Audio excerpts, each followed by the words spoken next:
오늘 세상을 이기는 사람들이라는 제목으로 함께 말씀을 나누고자 합니다. 오늘 본문이 여러분들 보셨듯이 본문을 저희가 읽은 본문이 어떻게 시작합니까?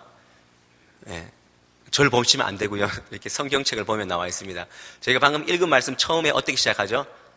사도들이 노임해라고 시작을 합니다. 이 말씀을 보면 베드로와 요한이 어떻게 되었다는 것을 우리가 짐작할 수가 있습니다. 어떤 거죠? 잡혀 있었다는 거죠. 무엇인가 감옥에는 갇혀있지 않았지만 사람들에게 억류되어 있었다라는 것을 우리가 분명히 알 수가 있습니다. 우리는 읽지는 않았지만 그 전장을 보면은 베드로와 요한은 3장에서 성전 미문에 걷지 못하는 자를 일으킵니다. 일으켰을 때 많은 사람들이 그 기적을 보고 놀랐습니다. 그래서 솔로몬 행각에 모여서 베드로의 말씀을 듣습니다. 담대하게 십자가의 그 복음의 말씀을 증거했을 때 많은 사람들이 회개하고 무려 5,000명이라는 사람들이 하나님을 예수님을 믿게 되었다는 것입니다. 그래서 이 모습을 본 공회 그 제사장들과 바리새인들이 그를 잡아다가 신문을 하고 질문을 합니다. 그럼에도 불구하고 성령이 충만해서 오로지 십자가, 오로지 예수님만을 전했던 그 베드로와 요한에게서 도무지 잡아 가둘 그런 방법을 찾지를 못하고 그를 놓아주게 되었다는 것입니다. 처벌할 길이 없었다는 것입니다. 그야말로 우리가 오늘 본 본문은 그들이 세상에서 예수 그리스도의 이름으로 이기는 그런 장면들이 나온다는 것입니다. 그래서 오늘 본문 말씀 처음이 사도들이 노임해라고 시작을 합니다.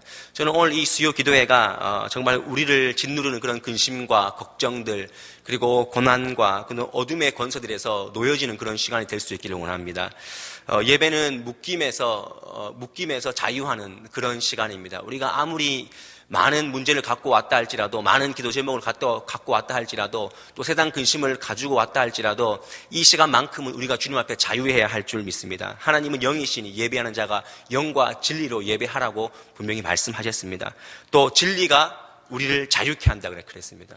또 주의 영이 계신 곳에 자유함이 있다 그랬습니다. 저는 우리 서부교회가 특별히 이 수요 기도회가 정말 자유함이 있고 정말 주님 안에서 마음껏 찬양하고 기도할 수 있는 그런 수요 기도회가 되기를 주님의 이름으로 간절히 축원합니다.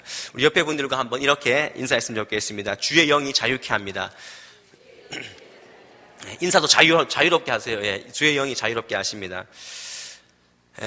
우리가 이 시간 수요 기도회 때 몇 명이 모였냐, 사실 그건 중요하지 않습니다. 얼마나 성령에 민감한가, 그것이 더 중요하다는 것입니다. 우리가 초대교회의 특징들을 설명할 때 초대교회가 마가의 다락방에서 120명이 모이고 또 베드로의 설교를 통해서 무려 5,000명이라는 사람이 전도를 받고 회개하고 각성하게 되었다라고 말하면서 초대교회의 부흥의 역사를, 그 수적인 부흥의 역사를 우리가 집중하기 쉽습니다. 하지만 오늘 우리가 말씀을 보면은 초대교회의 역사는 숫자에 있지 않다는 것을 우리가 분명히 알 수가 있습니다. 그들이 예수 그리스도를 통해서 변화된 그 삶 가운데서 어떻게 자기 삶들의 목적과 방향을 설정했는가, 거기에 우리가 집중할 때 초대교회의 그 성령의 역사는 숫자의 부흥이 아니라 정말 삶의 질의 그런 달라짐, 깨달음이었다는 것을 우리가 다시 한번 깨달아야 할 줄 믿습니다. 그래서 성령의 변화를 받은 사람들이 나아가서 세상에서 이기는 것입니다. 교회에서 이기는 것이 아니라 세상에서 이기는 그런 삶을 분명히 살았다라는 것입니다. 그래서 오늘 하나님께서는 우리 한 사람 한 사람의 삶을 통하여서 또 오늘 말씀을 통하여서 요구하시는 것이 있습니다. 말씀을 듣고 세상에서 이기는 삶, 승리하는 삶을 요구하신다라는 것입니다. 그 원동력이 어디에 있는가, 우리가 오늘 거기에 주목하고 또 집중할 수 있기를 원합니다. 다 함께 읽지는 않았지만요, 4장 7절 말씀 앞에 한 장 넘기시거나 앞을 보시면 4장 7절 말씀을 한번 읽어보도록 하겠습니다. 시작. 사도들을 가운데 세우고 묻되 너희가 무슨 권세와 누구의 이름으로 이 일을 행하였느냐, 묻는 겁니다. 잡아가서 너희가 어떻게 이런 일을, 걷지 못하는 자를 일으켜 세웠느냐라고 했을 때 우리 8절에서 10절까지 말씀을 한 목소리로 읽겠습니다. 8절에서 10절 우리 베드로의 마음으로 다 같이 읽습니다. 시작. 이에 베드로가 성령이 충만하여 이르되 백성의 관리들과 장로들아, 만일 병자에게 행한 착한 일에 대하여 이 사람이 어떻게 구원을 받았느냐고 오늘 우리에게 질문한다면 너희와 모든 이스라엘 백성들은 알라. 너희가 십자가에 못 박고 하나님이 죽은 자 가운데서 살리신 나사렛 예수 그리스도의 이름으로 이 사람이 건강하게 되어 너희 앞에 섰느니라. 베드로가 담대하게 예수 그리스도의 이름으로 그 걷지 못한 사람이 일어서서 걸었다라고 얘기하고 있다는 것입니다. 그런데 그 말을 들은 제사장들과 서기관들, 그 당시에 공회 회원들이 어떻게 저렇게 학식 없는 사람이 그런 말을 할 수 있는가라고 의아해했습니다. 그리고는 그에게 조용히 얘기를 하며 다그칩니다. 예수의 이름으로 다시는 증거하지 말고 말하지도 말라라고 했을 때 19절 말씀, 경고를 받고 19절 말씀 다시 한번 보겠습니다. 4장 19절 말씀. 베드로와 요한이 무엇이라고 말씀하시는지 4장 19절에서 20절 말씀 시작. 베드로와 요한이 대답하여 이르되 하나님 앞에서 너희의 말을 듣는 것이 하나님의 말씀을 듣는 것보다 옳은가 판단하라. 우리는 보고 들은 것을 말하지 아니할 수 없다 하니. 우리가 지금 너희의 말을 들을 것인가 하나님의 말을 들을 것인가 우리가 선택하겠다. 그리고 당연히 무엇이 옳은가 라고 지금 되묻고 있다라는 것입니다. 그들이 세상에서 이렇게 담대할 수밖에 없었던 이유가 무엇이겠습니까? 그것은 그들 안에 지금 세상 욕망이 아닌 예수 그리스도 주님 한 분만으로 만족할 줄 아는 그 자족함이 그들 삶 가운데 지금 몸에 배어있기 때문에 성령의 충만함으로 그들 깨달았기 때문에 그들이 세상에 대해서 담대할 수 있었다라는 것입니다. 그들 앞에는 지금 눈에 보이는 예수는 없습니다. 하지만 보이진 않지만 보이지 않는 그 예수가 확신 있게 믿겨졌기 때문에 오늘 담대하게 세상에 대해서 십자가를 선포하고 예수의 이름을 증거할 수 있었다라는 것입니다. 예수에 대한 확신, 복음에 대한 확신, 그것이 그들의 삶을 지배할 수 있었다는 것입니다. 그것이 변화된 삶입니다. 베드로가 고백한 것처럼 십자가에 못 박히시고 또 부활하신 죽은 자 가운데 살아나신 그 예수가 오늘 우리와 함께 하는 줄 믿으시기를 바랍니다. 그 믿음이 중요한 것입니다. 그러면 우리는 예수님 한 분만으로 만족할 수 있는 삶을 살 수 있는 것입니다. 다른 것이 없습니다. 성령 충만한 삶은 예수 한 분만으로 만족한 삶입니다. 여러분 정말 진짜로 잘 사는 방법이 무엇입니까? 잘 사는 방법.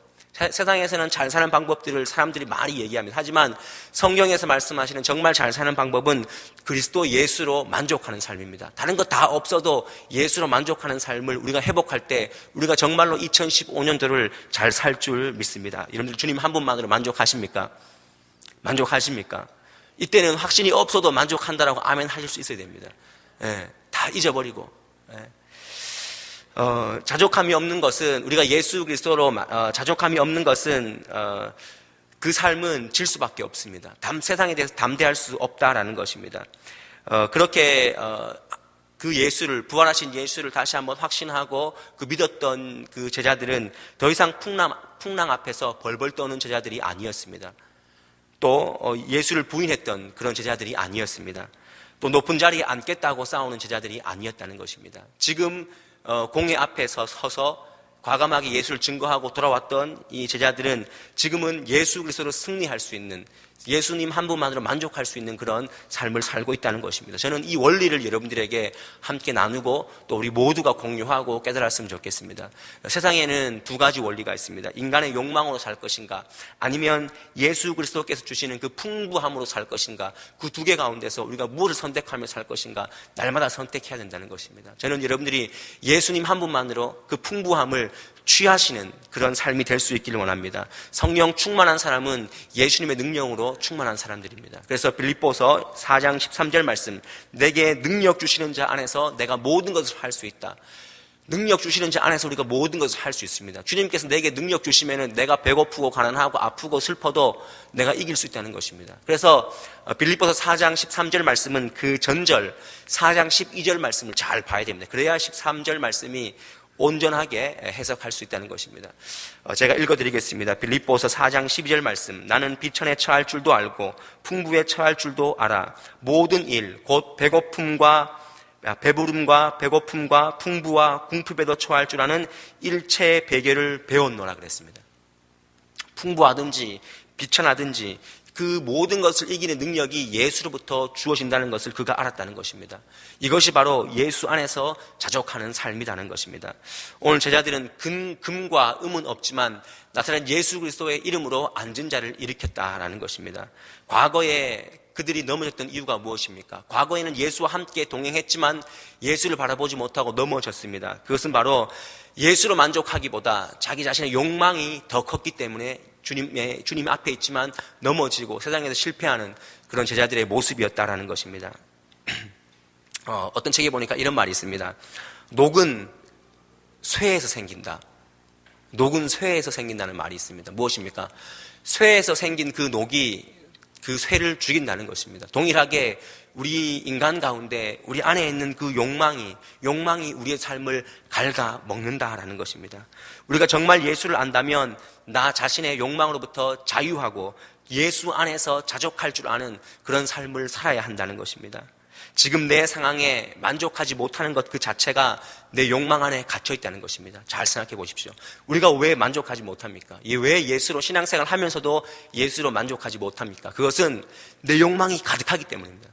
내가 이루고 싶은 것이 굉장히 많이 있기 때문입니다.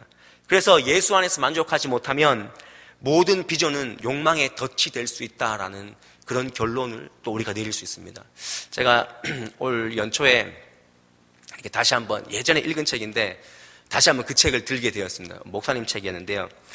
연초에 많은 비전을 가지고 내가 어떤 계획을 세우고 또 여러 가지 또 비전에 대해서 이렇게 막 생각을 하는 중에 그 책이 제 모든 생각을 다 무너뜨렸습니다. 그 책에 보니까 이렇게 적혀 있습니다. 제가 그 책을 그대로 읽어드리겠습니다. 그분은 목회를 했습니다. 나는 목회에 관하여 나 자신의 비전을 가져본 적이 없다. 하나님께서 나를 통해 이루기 원하시는 하나님의 비전을 포착하기 위해서는 먼저 나 자신의 비전이라는 이름, 그 이름의 세속적 사고와 야망에서 울타리를 먼저 쳐야 했기 때문에. 그러니까 내 자신이 계속 비전을 앞세우고 내 자신의 야망을 앞세우면은 하나님께서 하나님으로 만족하는 그 공간이 계속해서 없어진다는 것입니다. 우리 삶 가운데 비전이라는 또 소망이라는 그런 이름을 외치면서 더 높이 더 많이 주님을 잊어버리고 살고 있지는 않는지 우리가 한번 돌아봐야 할 줄 믿습니다. 인터넷에 이런 글이 있었습니다. 직장인들이 원하는 월급이 얼마입니까? 이렇게 적어놨습니다. 댓글이 막 달려있어요. 얼마 원하십니까? 남편이 얼마를 벌기를 원하십니까? 제가 정확한 답을 알려드리겠습니다. 여러분의 남편이 얼마를 받으면 만족하시겠습니까? 그 인터넷에 답이 적혀 있습니다. 지금 받는 것보다 더 많이. 더 많이 받으면 또 뭘 원할까요?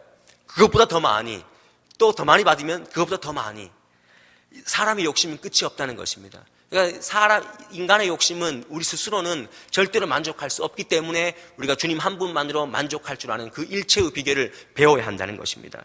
제가 아는 후배는 대학교를 졸업했습니다. 대학교 졸업하고 14년째가 되었는데 그 후배는 기독 NGO의 단체 직장을 잡았습니다. 결혼도 했고 자녀도 낳았습니다.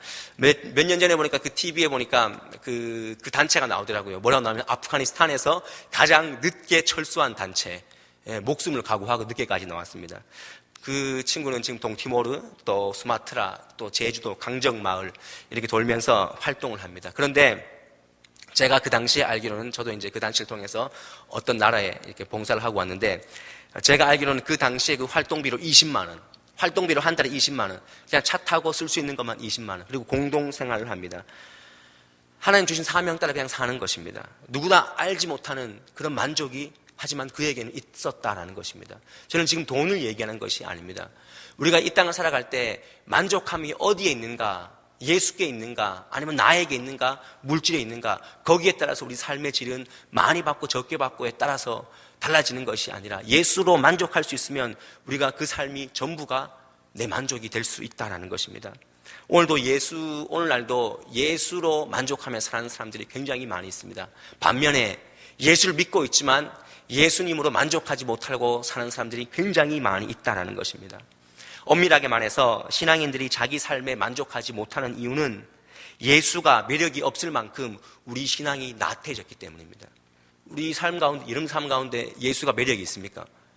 정말 예수님 매력이 있으면은 주님 한 분만으로 만족하죠. 내 남편이 얼마를 벌든 우리 가정이 어떻든 만족할 수 있다는 것입니다.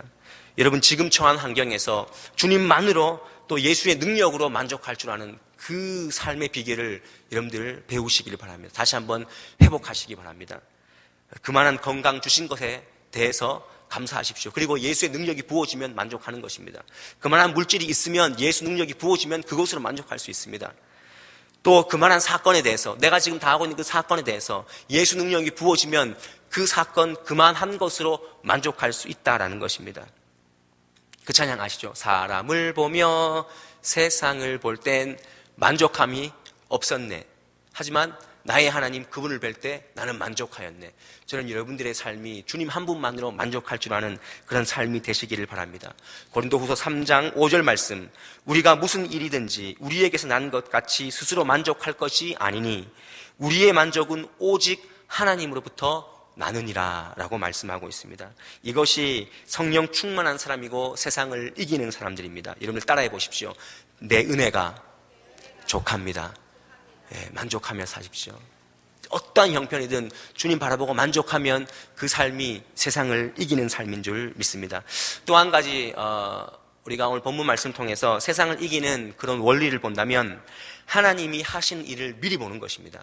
하나님이 하시는 일을 미리 볼 수 있어야 한다는 것입니다.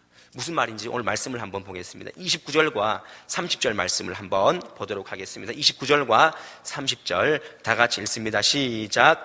주여 이제도 그들을 위협함을 굽어 보시옵고 또 종들로 하여금 담대히 하나님의 말씀을 전하게 하여 주시오며 손을 내밀어 병을 낫게 하시옵고 표적과 기사가 거룩한 종 예수의 이름으로 이루어지게 하옵소서 하더라.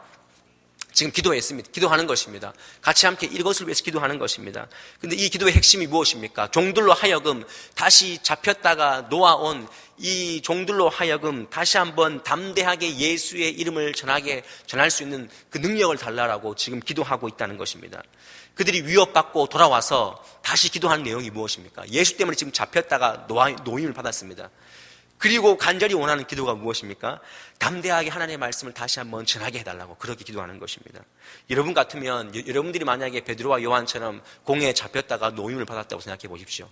야야 우리 이제 좀 대충 좀 이렇게 전하고 좀 우리 좀 살고 좀 보자.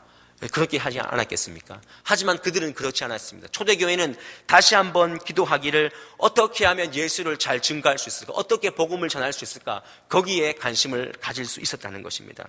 오히려 담대하게 막 기도하기를, 말씀 전하기를 위해서 기도했다라는 것입니다. 이것이 바로 초대교회의 핵심 가치라는 것입니다. 이것이 바로 세상을 이기게 하는 원동력입니다. 왜 그들이 그렇게 기도할 수 있었겠습니까? 저는 곰곰이 생각해 봤습니다. 왜 그들이 그렇게 기도할 수밖에 없었는가? 그들은 하나님께서 그들에게 하시는 일을 알았기 때문입니다. 복음서에 보니까 그 말씀이 있습니다. 누가복음 10장에 보면 70명의 전도대를 주님께서 파송을 하십니다. 둘씩 보내면서 각 마을에 두루 다니게 하셨다라고 말씀하십니다. 그런데 그들이 70명의 전도대가 이렇게 활동을 하고 사역을 하고 돌아왔습니다. 돌아오고는 정말 큰 열매, 그 보고를 갖고 옵니다. 뭐라 그러면 거기에 보니까 70인이 기뻐하며 돌아와 이르되 주여 주의 이름이면 귀신들도 우리에게 항복하더이다. 귀신이 항복하는 걸 우리가 봤습니다. 너무 기쁩니다, 예수님. 이라고 말씀을 드리니까 예수님께서는 뭐라고 말씀하시냐면은 누가복음 10장 20절 말씀에 그러나 귀신들이 너희에게 항복하는 것으로 기뻐하지 말고 너희의 이름이 하늘에 기록된 것으로 기뻐하라 말씀하시는 것입니다. 너희가 하는 일보다 하나님께서 너희에게 주시는 일, 하시는 일이 더 크다. 그것을 보고 기뻐하고 사역해라 라고 오늘 그 누가복음에서는 말씀하고 있다는 것입니다. 여러분들, 우리가 하나님을 위해서 하는 일보다 하나님께서 우리를 위해서 하시는 일이 더 크심을 믿으시기를 바랍니다.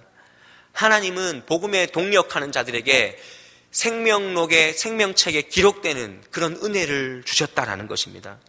빌립보서 4장 3절 말씀에도 사도 바울이 그렇게 권면합니다. 또 참으로 나와 멍에를 같이 한 내게 구하노니 복음에 나와 함께 힘쓰던 저 여인들을 돕고 또한 글레멘드와 그 외에 나의 동력자들을 도우라. 그 이름이 생명책에 기록되었느니라. 사도 바울도 그렇게 도우면 그들의 이름과 너의 이름이 생명책에 반드시 기록될 것이다 라고 위로하고 있다는 것입니다. 이처럼 세상을 이기는 사람은 지금 현재 내 일에 대해서, 내 사역에 대해서 열심을 내는 것이 아니라, 그냥 단순하게 열심을 내는 것이 아니라 이 일을 통해 하나님께서 더 크게 나에게 하신 일을 기대하면서 바라보면서 하시는 것이, 그것이 바로 세상을 이기는 일이라는 것입니다. 세상을 이기는 삶이라는 것입니다.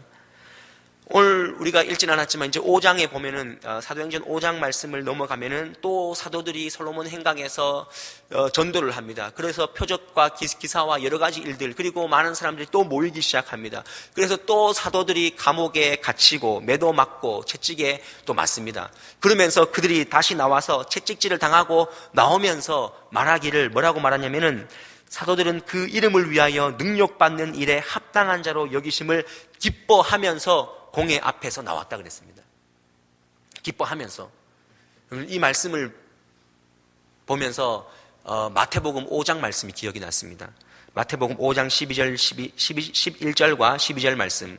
나로 말미암아 너희를 욕하고 박해하고 거짓으로 너희를 거슬러 모든 악한 말을 할 때에는 너희에게 복이 있나니 기뻐하고 즐거워하라. 하늘의 상이 큼이라 그랬습니다.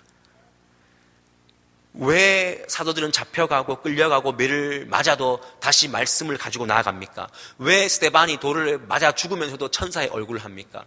왜 바울과 실라는 감옥에 갇히면서도 찬송을 부를 수가 있습니까? 그 일은 실패한 것 같지만 하나님께서 그들에게 하시는 일이 더 크다는 것을 알기 때문에 실패한 것 같지만, 매를 맞지만, 감옥에 갇히지만 다시 한번 복음을 들고 나아갈 수 있었다는 것입니다. 이 땅의 영광보다 하늘 영광이 더 크다는 것을 알고 그들은 헌신했기 때문에 세상은 그들을 감당할 수가 없었다는 것입니다. 내가 헌신하는 것보다 더 큰 것을 준비해 놓으신 하나님이 계심을 믿으시기를 바랍니다. 사람을 생각하고 사람에게 영광 받는 것은 상급이 없습니다. 하지만 오로지 주님만 생각하고 주님만 바라보는 신앙인은 상급이 있는 것입니다. 그 사람은 세상이 감당하지 못하는 사람들입니다. 전도도 해보면 어떤 사람은 같이 전도합시다라고 하면 시간이 없어요. 건강이 부족합니다. 하지만 건강도 시간도 다 제쳐주고 하나님께서 책임질 것을 믿고 나아갔을 때 그 삶에 얼마나 하늘 상급이 크다는 사실을 우리는 깨달아야 한다는 것입니다. 어떤 일을 부탁하면 목사님 그 자리는요, 사람들 시선이 너무 신경 쓰이는 자리입니다. 그리고 거부하는 사람들이 있습니다. 하지만 그 부담스러운 것보다 하나님께서는 그 부담스러움을 능가하여서 더 큰 상급으로 채우시는 분임을 여러분들 믿으시기를 바랍니다. 사람도 여건도 다 능가하시는 분이 바로 하나님이라는 것입니다. 히브리서 말씀 12장 말씀 그 믿음장에 보면은 톱으로 썰리고 또 양과 염소의 그런 탈을 쓰고 사자밥이 되고 유리하고 방황하고 그 모든 사람들이 일컬어서 세상이 감당하지 못하는 사람들이다라고 말씀하고 있는데, 그들은 주님께서 하나님께서 약속하신 것을 미리 생각하고 준비된 것이 있다라고 생각했기 때문에 그들은 담대하게 죽음 앞에 과감하게 나갈 수 있었다라는 것입니다. 우리 사랑하는 서부교회 모든 성도님들 여러분, 특별히 우리 수요 기도에 나온 우리 성도들, 모든 우리 가정들이 정말 내가 하는 일보다 하나님께서 나에게 주시고자 하는 그 일들이, 그 사역들이 더 크다는 사실을 믿고 사역하시고 일하시고 봉사하시고 또한 세상에서 또 열심으로 사시기를 바랍니다. 그러면은 내가 실패하건 성공한 그건 상관이 없습니다. 왜냐하면 하나님께서는 그 헌신으로, 그 믿음으로 더 큰 것으로 이미 채워주시기 때문입니다. 끝으로 사도행전 4장 31절 말씀만 우리 한번 읽어보도록 하겠습니다. 사도행전 4장 31절 말씀 다 같이 읽습니다. 시작. 빌기를 다함에 모인 곳이 진동하더니 무리가 다 성령이 충만하여 담대히 하나님의 말씀을 전하니라. 그들이 기도를 마침에 모인 곳이 어떻게 됐다고요? 진동했습니다. 그리고 그들이 성령의 충만함을 받았습니다. 그런데 잘 보면 그들이 빌기를 다함에, 다 기도한 다음에 좋은 거는 뭡니까? 기도한 다음에 뭐가 바뀌었으면 좋겠습니까? 상황이 바뀌었으면 좋겠습니다. 하지만 상황이 바뀐 것이 아니고 진동했다 그래요. 진동. 그 기도한 곳이 진동했다는 것은 주님께서 그 자리 가운데 역사하고 임했다는 것입니다. 그리고 성령의 충만함을 받았다는 것입니다. 우리는 바라기는 상황이 바뀌었으면 좋겠어요. 상황이 바뀌었으면, 주님 내가 기도하면은 그 상황이 딱 바뀌었으면 좋겠습니다. 하지만 오늘 이 사도행전의 말씀에서 보면은 하나님께서는 우리 마음가짐이 바뀌기를 원하신다는 것입니다. 우리 마음이 진동되어서 바뀌기를 원하신다는 것입니다. 우리는 기도하면 무엇인가 무엇인가 상황이 바뀌기만을 기도할 때가 너무나 많이 있습니다. 답을 얻기 위해서 기도할 때가 너무나 많이 있습니다. 하지만 오늘 사도행전 말씀을 통해서 말씀하시고 싶은 그 내용이 무엇입니까? 상황이 바뀌기를 기도하지 말고 네 마음이 요동치고 네가 성령의 충만함을 받을 것을 오늘 말씀하고 있다는 것입니다. 그러면 상황을 능가하는 것입니다. 우리가 이 땅을 살아가면서 얼마나 많은 상황을 대합니까? 제가 오늘 웃긴 얘기를 하나 해드리겠습니다. 낮에 이제 업무를 보고 있는데, 교회에 있는데 집에 전화가 왔습니다. 집에서 전화가 오면은 12시에 전화가 오면은 밥 먹으러 오라는 전화고요. 밥 먹으러 언제 오냐는 전화고, 평소에 3시나 뭐 4시나 이렇게 평소에 오면 요거는 문제가 있는 전화입니다. 전화가 왔어요. 무슨 또 다급한 목소리로 전화가 왔어요. 왜 그러냐? 그 쌀펑튀기야, 쌀펑튀기. 쌀을 튀기면은 어마해집니까? 이만해집니다. 근데 우리 둘째 은희가 그거를 막 주워 먹다가 콧구멍으로 그 쌀알이 들어간 거예요. 그 그게 쌀이 좀 튀기면은 작은 것 같지만 아이한테는 굉장히 큰 거예요. 크니까 어떻게 됩니까? 어른 같으면 흥 하면 됩니다. 흥 하면 되는데 흥 할 줄 압니까? 흥 하라 그러니까 들어 마신 거예요. 그러니까 이게 콧구멍은 작지요. 이 뻥튀기 안은 커서 자꾸 들어가니까 점막이 터지는 거예요. 양쪽 점막이 터져가지고 코피는 질질 나고 있죠. 응급상황. 지금 여러분 웃지만 우리는 응급상황이었습니다. 네. 코피는 질질 나지요. 그래서 그래 뭐 어떻게 되겠지, 있어봐라. 넘어갔더니 뭐 계속 울기는 울고 코피는 나는데 병원을 가든지 알아서 해라. 그래서 저는 뭐 움직일 수 없으니까 그렇게 하라고 뒀어요. 제가 느끼는 게 뭐냐면 또 오늘 말씀을 준비하는데 그런 또 얘기를 들었어요. 그런데 제가 생각하는 게 뭐냐면 우리 삶 가운데 정말 뜻하지 않은 상황이 얼마나 많습니까? 상황이 얼마나 많습니까? 오늘 우리가 이 예배를 마치고 집에 갔는데 어떠한 일이 벌어질지도 모릅니다. 길 가다가 어떠한 일이 벌어질지도 모릅니다. 그런데 하나님께서 그 상황을 다 바꾼다고 생각해 보십시오. 정말 상황이 바꿀 수도 있습니다. 하지만 하나님께서 우리에게 요구하는 신앙은 상황이 바뀌기를 원하는 그런 신앙이 아니라 내 마음이 말씀 앞에 진동되어서 내가 성령 충만함을 받으면 그 상황을 내 믿음으로 뛰어넘기를 원하시는 그분이 바로 하나님이라는 것입니다. 저는 오늘 이 말씀을 통하여서 여러분의 삶 가운데 오늘도 여러 가지 기도의 제목을 가지고 기도하겠지만 상황이 바뀌기를 기도하십시오. 기도하셔야 됩니다. 하지만 그 전에 하나님 오늘 그 기도한 자리가 진동한 것처럼 내 마음을 진동시켜서 그 상황을 이길 수 있는 그런 믿음을 내가 소유하기를 원합니다. 오늘 성령의 충만함으로 나아가기를 원합니다. 그렇게 기도하시기를 바랍니다. 오늘 우리도 어쩔 수 없이 다시 세상으로 나아갑니다. 이 예배가 마치면 다시 세상으로 나아갑니다. 하지만 주님께서 세상에서 우리 삶이 이기기를 원하시는 것입니다. 우리 믿음이 이기기를 원하시는 것입니다. 그래서 다시 한번 하나님 한 분만으로 만족하는 삶으로 나아가시기를 바랍니다. 그리고 무슨 일을 하든지 무엇을 하든지 내가 하는 것보다 하나님께서 나에게 주시고자 하는 것이 더 크다는 것을 알고 헌신하시기를 바랍니다. 그리고 상황이 변화되기를 기도하기보다 우리 마음이 변화되기를, 내 신앙이 변화되기를 그렇게 기도할 수 있는 그 성숙한 기도가 오늘 사도행전에서 이루어졌듯이 우리 이 교회 가운데 그 기도가 풍성하게 이루어져서 안동 땅에서 안동 소부교회 사람들은 세상이 감당하지 못하는 사람들이다, 세상을 이기는 사람들이다라고 인정받으며 살아갈 수 있는 저와 여러분의 삶이 될 수 있기를 주님의 이름으로 간절히 축원합니다. 우리 함께 이 시간 기도하겠습니다. 사랑의 하나님 아버지, 하나님께서는 세상에서 너희가 환난을 당하나 담대하라, 내가 세상을 이겼노라고 말씀하셨지만 우리는 세상에서 넘어지고 쓰러지고 실패할 때가 너무나 많이 있습니다. 보이는 것을 신경 쓰고 세상적인 것에 욕심을 내고 사는 우리의 연약함에 주님 한 분만으로 만족할 수 있는 믿음을 주님 허락하여 주시옵소서. 초대교회가 핍박을 받으면서도 다시금 세상으로 복음을 들고 나간 것은 그들의 하는 수고보다 하나님께서 주시는 유익이 더 많음을 알았기 때문입니다. 생명록에 기록되고 하늘 상급이 있음이 믿어지지 않는 이 시대에 초대교회의 순수함을 회복할 수 있도록 주님 도와주시옵소서. 오늘도 기도하는 모든 심령 위에 마음에 요동치는 갈급함과 변화의 마음을 주셔서 비록 상황은 변하지 않을지라도 우리의 생각이 변화되어서 문제를 바라보는 시각이 달라지게 하여 주시옵소서. 그래서 세상을 능히 이기는 비결을 깨닫는 귀한 시간 되게 하여 주옵소서. 예수 그리스도의 이름으로 기도하옵나이다. 아멘.